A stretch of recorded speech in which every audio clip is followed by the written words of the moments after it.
Good evening, dear listener. Tuning in today, I want to invite you to step back with me for a moment and look at the world around us. We live in an age that is louder than it has ever been.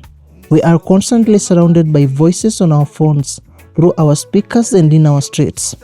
As a student currently engaged in the study of global prosperity, I spend a lot of time thinking about the forces that move us forward and the forces that hold us back. Lately, I've been asking a specific question. What is all this noise doing to our hearts and our neighborhoods? We often think of media as something separate from our real lives, but the truth is that media has become the fabric of our social interaction. It is the air we breathe. If the air is clean, we thrive. If it is polluted, we fall ill. So we must ask ourselves, is the information we consume today feeding our hope, or is it feeding our fears? Is the current media landscape serving the best interest of our community, or is it merely magnifying our differences and building walls of suspicion between us? The challenge of conflict in reality. For a long time, we have been told that for something to be news, it must be about conflict.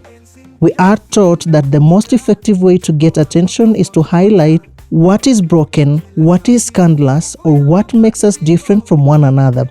But when we look at our community through a lens of true prosperity, we see that this logic of conflict is deeply damaging. It turns us into spectators. It makes us feel that the world is a place where we have no power, where we just sit back and watch. Important people argue while we wait for others to solve our problems. But media is not just a mirror that reflects the world as it is a tool that actually shapes the world. It is constructive. If we only ever talk about what divides us, we forget how to work together. We lose the vocabulary of unity. We lose the ability to see the potential in our neighbors. There is a higher purpose of communication. At this heart, media should be a search for truth, not just a collection of opinions, but a deep, shared understanding of what our community actually needs to grow and how we can see the underlying unity of the entire human family.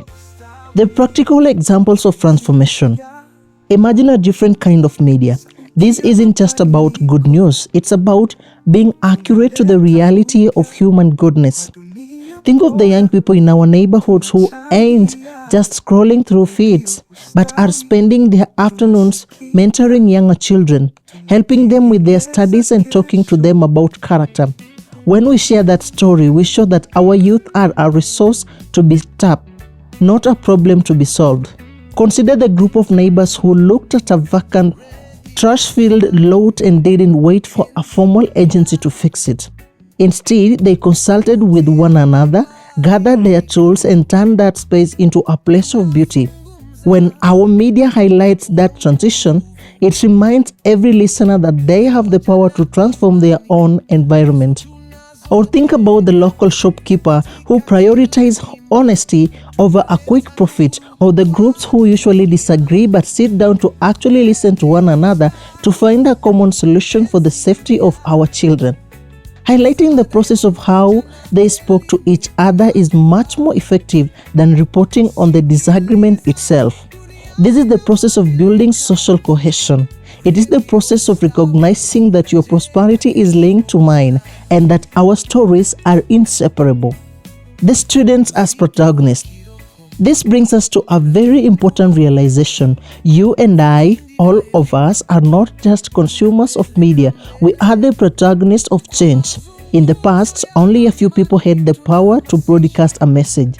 Today, everyone with a voice or a phone is a creator. The effectiveness of our media should not be measured by likes or shares, but by the quality of the conversations it inspires.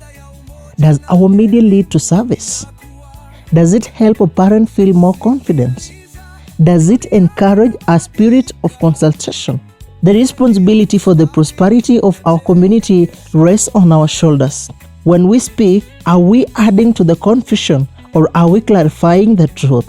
We must move away from a culture of winning arguments and move toward a culture of collective understanding. So as you go about your day, I want to leave you with a challenge.